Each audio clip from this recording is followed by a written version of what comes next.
Peut-être qu'elle ne te parle plus, qu'elle affiche son bonheur avec un autre, ou même qu'elle t'ait bloqué, mais ce que tu es sur le point d'apprendre va complètement changer la donne. Quand un homme maîtrise ses émotions et reconquiert sa propre valeur, il cesse de mendier l'amour. Il le génère par sa présence, il n'a même pas besoin de le chercher. Elle revient d'elle-même. Ce n'est pas de la sorcellerie, c'est de la pure psychologie. Cette sensation d'être remplacé comme un vieux meuble te dit quelque chose? Ce n'est pas une fin, mais un commencement. Ce que tu feras durant ce silence déterminera si tu restes à te traîner ou si tu renais avec force. Beaucoup commettent l'erreur de poursuivre. Ils envoient des messages désespérés, supplient pour des explications, s'abaissent et à chaque tentative, leur valeur s'effondre, comme s'ils essayaient d'éteindre un incendie avec plus d'essence émotionnelle. Tu t'identifies? Tranquille, tu n'es pas seul, mais le moment est venu de changer les règles. Aujourd'hui, tu découvriras pourquoi le silence stratégique, le détachement et la réinvention personnelle sont tes armes psychologiques les plus puissantes. Tu n'as pas besoin de devenir un gourou ni de dévorer des centaines de livres de développement personnel. Tu as seulement besoin du courage d'agir différemment. L'homme qui cesse de mendier l'affection commence à l'irradier sans dire un mot, juste par son attitude. Reste jusqu'à la fin. Cette vidéo n'est pas pour ceux qui supplient l'attention, mais pour ceux qui sont prêts à devenir une version si authentique et puissante d'eux-mêmes que même leur passé voudra les regarder à nouveau. Il ne s'agit pas d'elle, il s'agit de toi. Retrouve ton centre, car lorsque tu cesses d'avoir besoin d'elle, c'est alors qu'elle commence à avoir besoin de toi. Avant de continuer, je te demande quelque chose de rapide. Abonne-toi à la chaîne et active la cloche. Je suis ici pour t'aider à ouvrir les yeux et à prendre le contrôle de ta vie et de tes relations. Maintenant, commençons. Leçon 1. L'impact du silence émotionnel. Le silence qui résonne plus fort que 1000 messages. T'est-il arrivé que plus tu insistes, moins tu trouves d'écho? Écoute bien, le silence n'est pas absence, c'est une tactique. Quand elle a fait un pas en arrière, ton impulsion a été de courir, de supplier pour des explications ou de chercher une dernière chance. Mais ce bruit n'a fait que confirmer sa décision de s'éloigner. Pourquoi? Parce que le désespoir repousse. C'est l'odeur qui fait fuir même le désir le plus intense. Maintenant, imagine le contraire. Garde le silence. Ta présence ne disparaît pas, elle prend du poids. Le silence émotionnel éteint le feu qui consumait ton énergie et en s'habituant à ta disponibilité constante, le vide devient insupportable. Alors elle s'arrête et pense, pourquoi n'insiste-t-il plus? Est-ce que je ne compte plus pour lui? Y aurait-il quelqu'un d'autre? C'est ce contraste qui éveille une curiosité et une attraction authentique. Le détachement intelligent n'est pas de la froideur, c'est du magnétisme. Comme l'enseignait Épictète, comprends d'abord la valeur de tes mots, puis utilise-les. Dans ce cas, apprends ce que ton silence communique et laisse-la l'interpréter. Je connais quelqu'un qui a été bloqué sur tous les réseaux sociaux. Qu'a-t-il fait? Rien. Il n'a pas supplié, n'a pas envoyé de fleurs ni d'excuses. Il s'est concentré sur son corps, son esprit et ses finances. 2 mois plus tard, elle est réapparue avec un message aussi absurde que « J'ai rêvé de toi ». Le silence n'est pas passivité, c'est du pouvoir concentré, une bombe à retardement émotionnel. Aujourd'hui même, annule le désir de lui envoyer un bonjour, des mèmes ou des indirects. Rends-toi inaccessible émotionnellement. Supprime des contacts si nécessaires, non pas pour l'oublier, mais pour te rappeler ta propre valeur. Pendant ce temps, travaille sur toi en silence, complet. Chaque jour d'évolution vaut 10 jours d'excuses. Arrête d'essayer de convaincre avec des mots vides. Que ton absence soit la voix la plus éloquente, car celui qui se tait domine, celui qui poursuit perd, et celui qui évolue en silence devient inoubliable. Ne crie pas là où on ne t'écoute pas. Construis un silence si puissant qu'elle sera celle qui courra après toi. Leçon 2. La force de la psychologie inversée. Quand tu te retires, elle fait un pas en avant. As-tu remarqué que, juste au moment où tu te déconnectes, cette personne réapparaît de nulle part? Beaucoup supposent que s'éloigner équivaut à être froid, mais en réalité, c'est exercer une influence. En coupant l'attention, tu cesses d'être un élément prévisible et tu deviens un mystère. Et le cerveau humain déteste les vides. La routine de ta présence crée une habitude chez elle. En l'interrompant, elle sent qu'elle a perdu quelque chose d'essentiel, même si elle ne comprend pas exactement quoi. Ce n'est pas de la manipulation bon marché, c'est une démonstration pratique. Tu montres que tu n'es plus toujours disponible et tu changes les règles du jeu.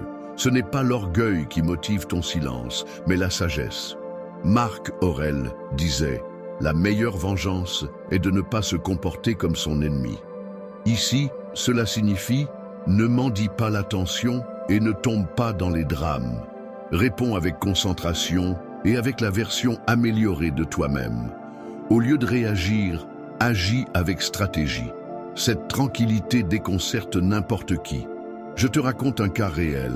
Un homme qui, après des mois à écrire des poèmes tristes, des indirects et des chansons mélancoliques, a décidé de garder un silence absolu. Il s'est inscrit à la salle de sport, a lancé un nouveau projet et s'est effacé des réseaux. 2 semaines plus tard, elle, qui était déjà avec un autre, lui écrit un « Tout va bien ?» Ce que tu ne peux pas contrôler t'obsède.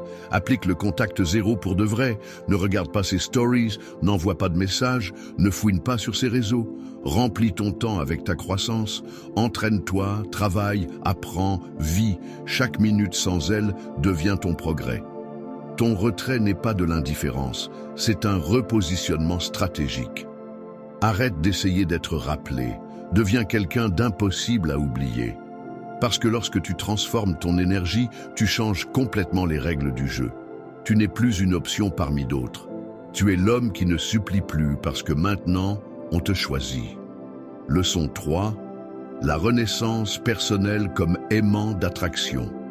Elle ne revient pas vers le même homme, elle revient vers le nouveau. Continues-tu d'attendre son retour ou travailles-tu à devenir quelqu'un qu'elle ne pourra pas laisser partir? Beaucoup croient qu'il suffit de perdre du poids ou d'envoyer un message pour la récupérer sans rien changer à leur intérieur. Mais pourquoi reviendrait-elle si tout est pareil? Elle est partie parce que quelque chose n'allait pas, ta confiance, ton énergie, ton essence.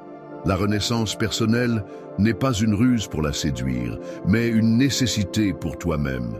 Si tu restes dépendant, peu sûr de toi ou stagnant, tout geste semblera un acte de désespoir. En revanche, en te reconstruisant à partir de la douleur, sans hâte mais avec détermination, tu te transformes en quelqu'un de complètement différent et cette évolution, elle l'aperçoit même si elle n'est pas en contact avec toi. La vibration ne voyage pas par WhatsApp, elle se sent dans ta présence. C'est comme regarder une maison en ruine et, des mois plus tard, découvrir au même endroit un gratte-ciel de luxe. Tu ne peux pas t'empêcher de rester bouche bée. Sénèque disait « Tant que tu vis, continue d'apprendre à vivre ». C'est cela, la renaissance. Reconnaître qu'il n'est jamais tard pour sculpter ta meilleure version et comprendre que la souffrance ne te détruit pas, elle t'enseigne. Je connais un homme qui, après avoir perdu son emploi et rompu avec sa partenaire, a touché le fond. Au lieu de baisser les bras, il a transformé son corps, étudié une nouvelle discipline et lancé son propre projet. 1 an plus tard, elle est revenue. Sais-tu ce qu'il a fait? Il l'a remerciée, car sans cette rupture, il ne se serait jamais réveillé. Elle est revenue chercher l'homme qu'elle croyait connaître, mais a trouvé quelqu'un de plus fort, avec des objectifs clairs et inarrêtables. Ta tâche d'aujourd'hui, écris une liste des domaines que tu souhaites améliorer, santé, mentalité, habitudes, objectifs, et travaille dessus chaque jour. Fais-le pour toi, pas pour elle. Quand tu deviens inaccessible, on te cherche. Et si elle décide de revenir, ce sera parce qu'elle t'admire vraiment.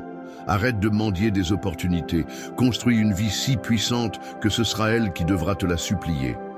Parce que celui qui se transforme ne mendie pas. Celui qui se transforme enseigne par son exemple. Si tu es encore là et que la vidéo te semble intéressante, s'il te plaît, j'aime. Leçon 4. La force de la rareté émotionnelle. Ce qui est rare devient désirable. Il existe une règle infaillible. Ce qui est toujours à notre portée perd de sa valeur. Cela arrive avec l'argent, avec le temps et avec les personnes. Si tu réponds toujours instantanément, envoies des messages et montres une disponibilité totale, ta présence devient une routine et est considérée comme acquise. En revanche, lorsque tu interromps ce flux et que tu deviens émotionnellement rare, quelque chose change dans son esprit.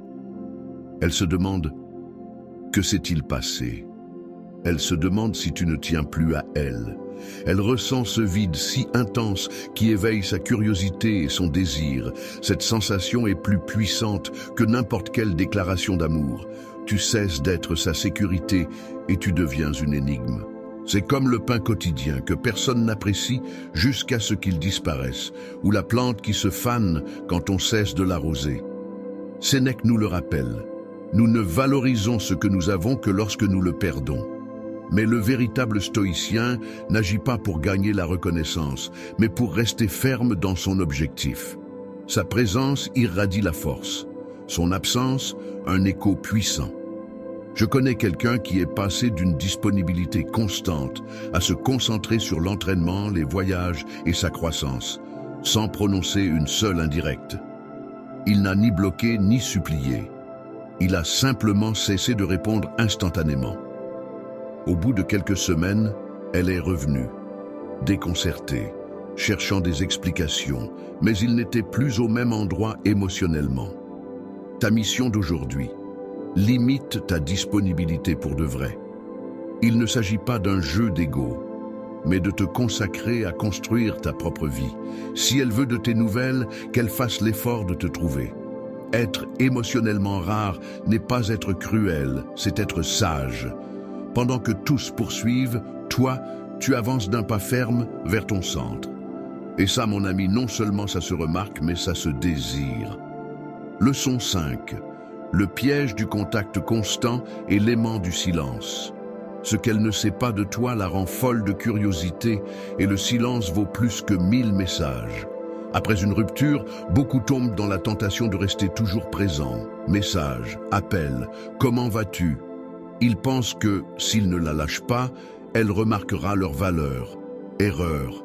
Cela ne fait que la maintenir dans son confort. Ce qui est garanti est sous-évalué. Le véritable aimant est le silence absolu. Il ne s'agit pas de bloquer par colère ni de répondre avec froideur, mais de disparaître émotionnellement. Quand tu n'es pas là, l'imagination féminine entre en action.